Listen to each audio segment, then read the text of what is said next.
नवी दिल्ली रेल्वे स्टेशनवर मोठी दुर्घटना घडली आहे। चेंगराचेंगरीत 18 जणांचा मृत्यू झाला असून 20 ते 25 प्रवासी गंभीर जखमी झाले आहेत। प्रयागराजला जाणाऱ्या मोठ्या संख्येने प्रवाशांमुळे ही चेंगराचेंगरी झाली। सध्या प्लॅटफॉर्म क्रमांक 14 वर जखमींवर तातडीने उपचार सुरू आहेत। मृतांमध्ये महिलांची संख्या अधिक असल्याचे समोर आले आहे। या दुर्घटनेबद्दल पंतप्रधान नरेंद्र मोदी, केंद्रीय गृहमंत्री अमित शहा आणि रेल्वे मंत्री यांनी तीव्र दुःख व्यक्त केले आहे। तसेच संपूर्ण घटनेची सखोल चौकशी करण्याचे आदेश दिले आहेत।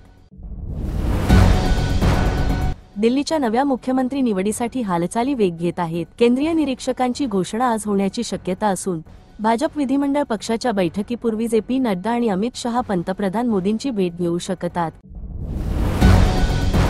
उत्तर प्रदेश उपनिवडणुकीत झालेल्या पराभवानंतर उपमुख्यमंत्र्यांनी अखिलेश यादव यांच्यावर निशाणा साधला आहे। दरम्यान मुख्यमंत्री योगी आदित्यनाथ आज प्रयागराज दौऱ्यावर जाणार असल्याची माहिती मिळाली आहे।